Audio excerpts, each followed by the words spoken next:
상당히 역설적이죠. 선진국이란 일본을 만든 거는 일본의 지금 노인들인데 그 노인들을 젊은 층들을 외면하고 그 노인들을 위해서 해외에서 일을 하러 들어온다. 구독과 좋아요, 알람 설정 감사합니다. 일본에서 말하는 헬조선과 헬일본 이야기라는 내용인데 대한민국에서 몇 년 사이에 뭐 어느 정도로 뭐 거의 표준어 정도의 인지도로 많이 유행한 말이죠. 헬조선. 특히 젊은 층들을 위주로 해가지고 이런 말이 많이 나올 겁니다. 대한민국이 살기가 힘들고 마치 지옥 같다 라고 해서 이제 불리는 말이죠. 그렇기 때문에 이 헬조선을 탈조선하고 싶다, 떠나고 싶다 라는 단어가 연관돼서 많이 나올 겁니다. 우리나라만큼 살기 좋은 나라가 어디 있냐, 대한민국만큼. 배가 불렀네 라고 말하는 사람과 아니다, 요새 특히 젊은 층들을 중심으로 정말 먹고 살기 힘듭니다 라면서 현실적인 이야기를 하는 사람부터 여러 가지 많이 있을 겁니다. 근데 당장 일본에서도 이게 남일이 아닙니다. 왜? 밑에 있잖아요. 헬일본 이야기. 그래서 오늘은 일본에서 보도된 이 헬조선이라는 단어 왜 나오는지, 그 다음에 일본은 또 어떤 상황인지에 대해서 알려드리는 저도 준비했으니까 먼저 이걸 보면서 이야기를 해보도록 합시다. 서울신문이네요. 1교수 한국 청년들 헬조선 떠나 외국으로 탈출 중 내일에 대한 희망 못 찾아. 오우. 이게 원료가 되는 게 이거거든요. 중앙선대이네요. 헬조선서 사느니 탈조선 하겠다.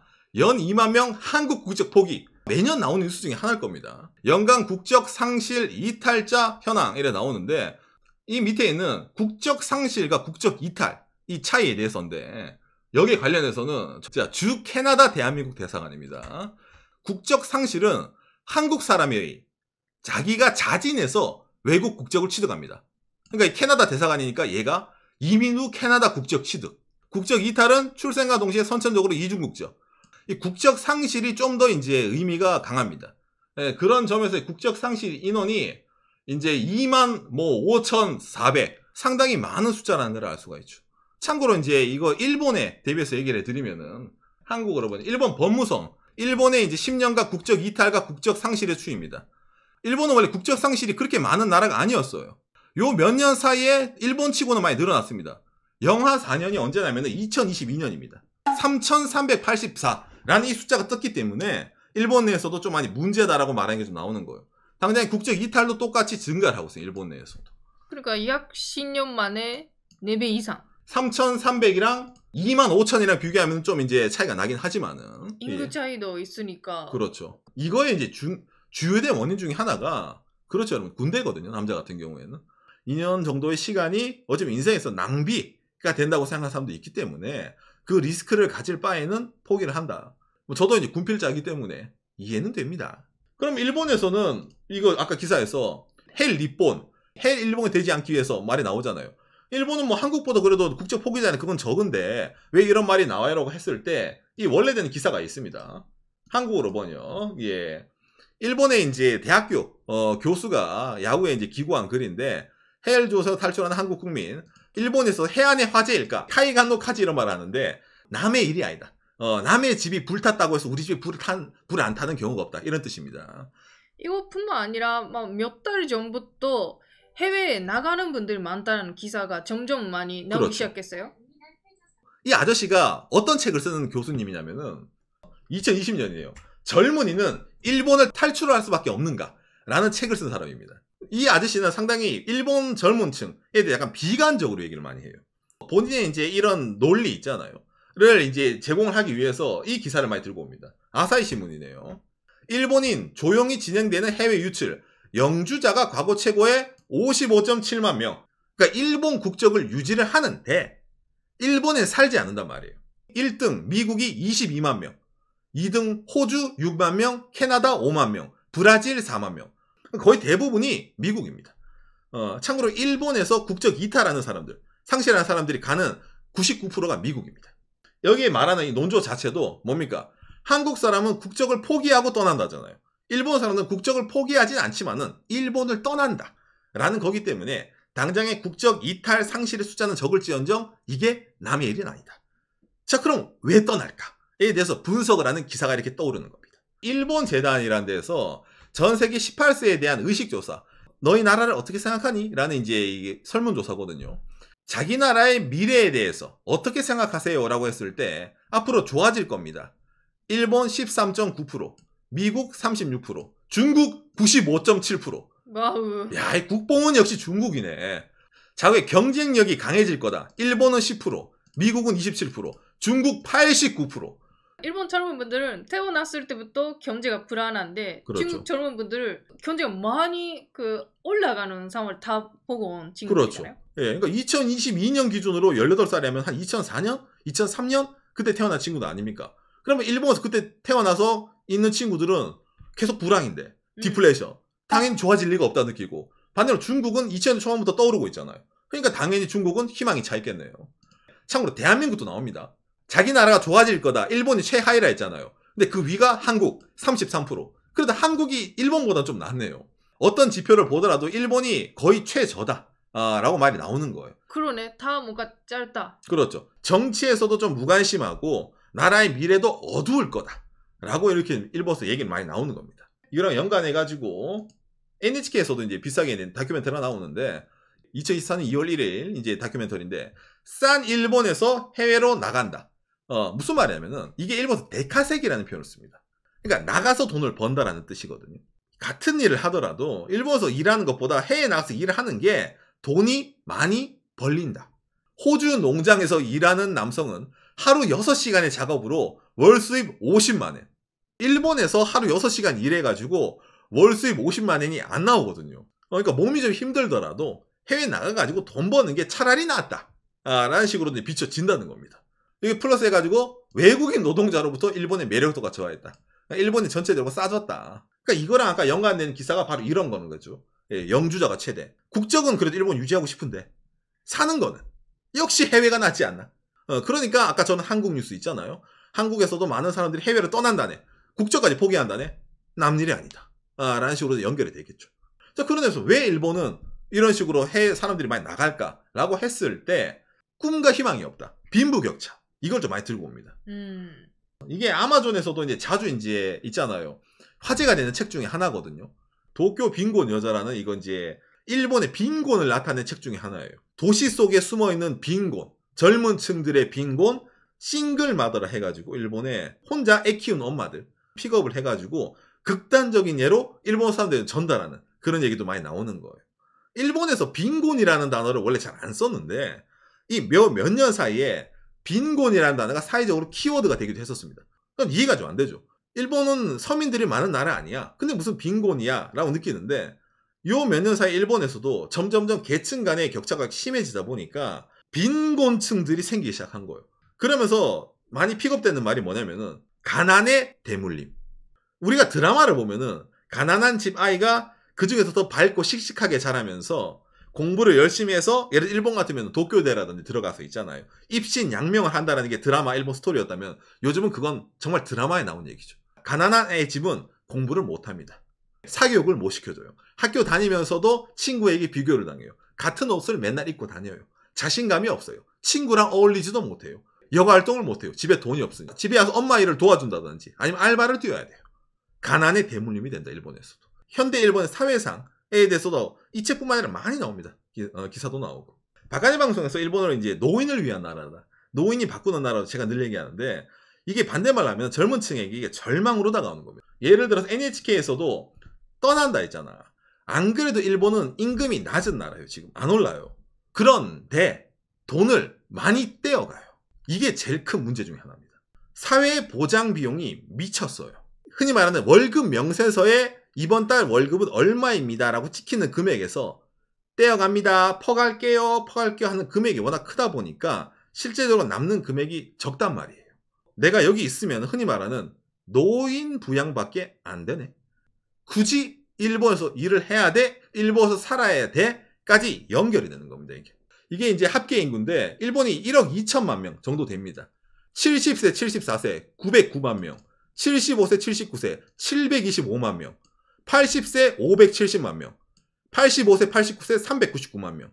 그러다 보니까 나라 전체가 노인 위주로 많이 돌아갑니다. 그리고 그 노인들을 보호하는 위주로 정책에 많이 갑니다. 있잖아. 일본의 이게 이제 일본 국정선거의 투표율인데 제일 투표율이 높은 게 60대, 50대, 70대. 20대는 투표에 참여율이 적어요. 당연하지. 의견이 반영이 안 되거든. 이미 안 돼요. 바꿀 수가 없어요. 일본은. 그러다 보니까 이 친구들이 이제 깨닫는 거예요. 일본에서. 여기 있으면은 노예가 되는 겁니다. 예, 이게 일본의 사회보장급부비의 추이입니다. 예전에 1970년도에 일본 예산에서 사회보장 비용은 그렇게까지 막 안 나갔었어요. 그런데 요거 2022년도 예, 계속 올라갑니다. 파란색이 연금, 그 다음에 이 좀 진한 파란색이 의료, 노란색이 복지, 그 외입니다. 여기에 돈을 써야 돼요. 국가가. 이 돈을 누구한테 가져갈 것 같습니까? 일하는 사람들에게 돈을 뽑아가는 겁니다. 점점 남는 게 없어져요. 그럼 일본에 남아있는 메리트가 없어져요. 젊은 친구들. 근데 그 부담률이 젊은 분들이 더 인구가 적으니까 점점 부담이 커지는 거죠? 그렇죠. 여기에 대해 가지고 일본의 내각부입니다. 총리 밑에 산하시설이에요. 거기서 이렇게 자료를 만들어놨어요. 일본의 인구 추계 이래가지고. 파란색이 일하는 층이에요. 생산 인구. 근데 밑에가 이제 어린이, 위에가 노년 인구인데 이 생산 인구가 일본은 점점 줄어들고 위에 있는 노인 인구가 점점 늘어납니다. 그런데 앞으로 사회보장 비용은 계속 늘어날 것이다 라고 똑같은 그래프를 들고 와요. 이게 일본 총리부에서. 그렇기 때문에 이미 미래가 무슨 말입니까? 보여요, 여러분. 아까 제가 이거 보여드렸잖아요. 어디냐? 일본의 18살짜리들이 나라가 좋아진다, 경쟁력이 강해진다가 적다 했잖아요. 얘들이 엄청 현실적이에요, 여러분. 보인다니까. 일본은 마트에 가면은 지팡이를 짚고 오는 어르신들이 더 많은 나라예요. 어느 동네든지. 그렇기 때문에 강해질 거, 좋아질 거라는 생각을 할 수가 없어요. 지금이 불황에서 태어났는데 미래를 보더라도 좋아질 거라는 이게 안 나온단 말이야. 거기다가 자기들이 착취를 당한다고 느낀단 말이에요. 당장 이런 걸 다 알 수 있는 지표가 많이 있죠. 연금 보험료율도 예전에는 뭐 얼마나 돈을 많이 벌든 예를 들어서 한 달에 32,000원 정도만 내면 됐었어. 근데 지금은 돈을 많이 벌면 많이 벌수록 연금을 많이 내야 돼요. 예를 들어 지금은 65,000원까지 한 달에 내야 됩니다. 한 달에 월급이 우리한테 630만 원이야. 그러면은 연금이 65만 원이 나가요. 10% 이상을 떼어간단 말이야. 그 밑에 친구도 마찬가지입니다. 한 달 월급이 500만 원이면은 53만 원이 연금으로 나가요. 이것뿐만도 아니죠. 예, 건강보험료도 일본의 전국 평균이 건강 대충 10% 정도 나갑니다. 그 다음 개호보험료를 해가지고 이게 뭐겠어요? 이제 어르신들을 개호한데 간호할 때 쓰는 보험료가 따로 떼가거든요. 40세 이상 되는 셀러리맨들이 이걸 다 내야 됩니다. 이게 옛날에 도입될 때 1%였는데 지금 1.8%거든요. 이게 좀 있으면 2% 됩니다. 그러니까 보험료도 이제 12% 정도 나가는 거죠. 그러다 보니까 이 금액 자체가 시대가 바뀌면 바뀔수록 노인들에게 돈이 계속 들어가요. 일본에서 이래도 노인분들 위해서 일해야 되는 거죠. 미래가 없다라고 그런 분위기가 이미 있습니다. 그러니까 일본 뉴스에서 그걸 은연중에 알려줘요. 일본에서 앞으로 제일 많은 일자리가 뭐일 것 같습니다, 여러분? IT 이런 거 아니에요. 노인을 위한 케어하기 위한 거 있잖아요. 그게 일본에서 앞으로 수요가 계속 늘어난다고 뉴스에서 얘기가 나옵니다. 일자리가 부족할 거라고. 그러니까 그런 상황이다 보니까 어떻게 됩니까? 일본 친구들도 떠나고 싶은 거예요. 그 단순한 거예요. 정말 이게 일단 나부터 살아야지. 안 그렇습니까? 그런 의미로 아까 보여드린 영주권이 미국 여러분 인구 피라미드 삼각형이거든요. 내가 나이를 먹더라도 나를 위해 세금을 내어줄 애들이 해외엔 있단 말이에요. 일본 사람들 느끼게. 그러니까 미국이라든지 그런 데 떠나는 거고, 일본에 있으면은 뭡니까? 내가 나이를 먹으면은 나를 위해서 세금을 내줄 애가 없을 거란 말이죠. 일본에서. 그러면 여기서 내가 지금 연금을 내고 저 비싼 돈을 다 떼어나가면은 그게 다 뭡니까? 나를 위한 돈이 아니라 노인을 위해서 착취되는 것밖에 안 보이는 거예요. 당장 그런 위치다 보니까 일본 정부에서도 정책을 하나 하고 있습니다. 해소를 해야 되니까 일단 이 상황을. 예를 들어서 이것도 유명한 건데 한국어로 번역. 유학생 수용 40만 명, 해외 파견 50만 명, 정부 33년 목표. 이래가지고 일본 이제 기시다 총리가 유학생을 이제 더 들여야 된다. 원래 취지는 밑에 나오죠. 국제화라는 취지로 사실은 시작을 하는 거예요. 표면적으로는. 그런데 이 내용이 알고 보면 뭡니까? 그렇죠. 한국어로 번역. 외국인의 정주 지향. 이래서 유학에서 취업 확대. 일본은 지금 유학생들 보니까 그대로 남아있는 친구들이 많이 있네? 자, 그러면은 유학 오는 친구를 늘리게 되면은 일본에 거주하는 친구들이 더 늘어나지 않을까? 라는 식으로도 이게 연결이 되는 겁니다. 그 다음에 또 플러스 해가지고 뭡니까? 외국인 기능 실습생 수용, 생활 지원에 개호 인재 원활 확보에. 아까 제가 일본은 앞으로 개호, 노인들을 간호하는 일자리가 점점 많이 필요할 거라 했잖아요. 근데 그게 일본 친구들을 가지고는 되나요? 안 됩니다. 이게 다 커버를 칠 수가 없어요. 왜냐하면 블랙의 직업이니까. 그렇죠. 월급도 별로 없는데 이름 박시게 해야 되는. 거기다가 이게 쉬운 게 아니거든요. 어르신들 이거 하는 그렇죠, 일본에서. 그렇죠. 그러니까 일본 친구들이 안 가려고 해요. 그러니까 어떻게 돼? 해외에서 불러오는 겁니다. 일본 노인들을 케어를 하기 위한 해외 인재들. 일본 젊은 층은 떠나니까. 이게 현재 일본이란 말이에요. 상당히 역설적이죠. 선진국이란 일본을 만든 거는 일본의 지금 노인들인데 그 노인들을 젊은 층들을 외면하고 그 노인들을 위해서 해외에서 일을 하러 들어온다. 단순 노동뿐만도 아닙니다. 또 어떤 것도 있냐? 석사학위, 뭐 아니면 고소득자 있잖아요. 연봉이 우리나라 2억 이상인 외국인은 일본의 영주권을 1년 만에 줄게. 파격적으로 이제 하는 거예요. 일본이 좀 비자 이런 데서 좀 엄격한 나라였는데 일본도 나름 좀 이제 완화를 시키면서 해외 인재로 좀 굴려보겠다는 식으로 정부가 턴을 돌리는 거예요. 있잖아. 이민을 받아야 되는데 이민 중에서도 고 수준의 이민을 받고 싶다라는 그렇죠. 그런 마음이 있기 때문에 일본도 그 합니다라고 하는 거죠. 그렇죠. 예. 아까 이런 친구들 있잖아요. 예를 들어 기능 실습생. 이 친구들은 돌려보냅니다, 여러분. 일하고 느글나라 가세요예요.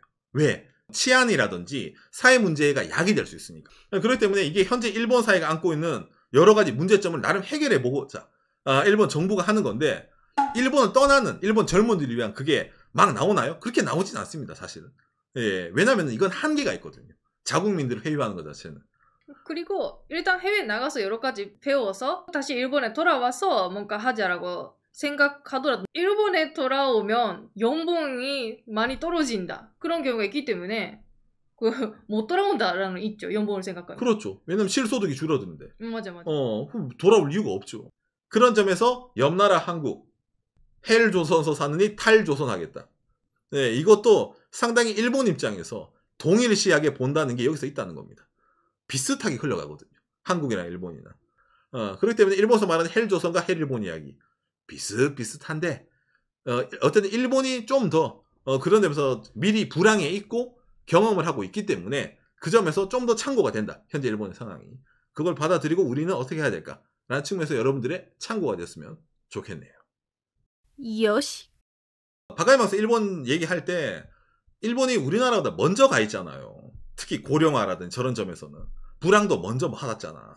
그러니까 그런 점을 보고 저렇게만 안 하면 되는데 비슷하게 간단 말이에요. 이거 보면은. 그러니까 일본도 해결을 못 해가지고 이제 머리가 아프거든요. 어렵죠 이게. 예를 들어 정해진 돈은 똑같은데 누가 적게 받지 않으면은 내가 받아들이는 게 적잖아. 다 본전은 찾아야죠. 그러면 누군가가 독박을 써야죠. 뒷세대들이. 우리보다 뒷세대들이. 우리 이 방송을 보고 계신 여러분들보다 더 어린 친구들이 독박을 써야죠. 그 친구들보다 더 태어날 친구들이 독박을 써야죠. 그런 식으로 계속 내려가는 거죠. 군대식으로 말하면 내리갈굼이죠. 내 밑에 네 위에 다 모여 이래가지고 있잖아. 갈구면은 이제 그 밑에서 또 이제 모아서 한번 갈구고 계속 이제 내리갈굼 가는 거예요.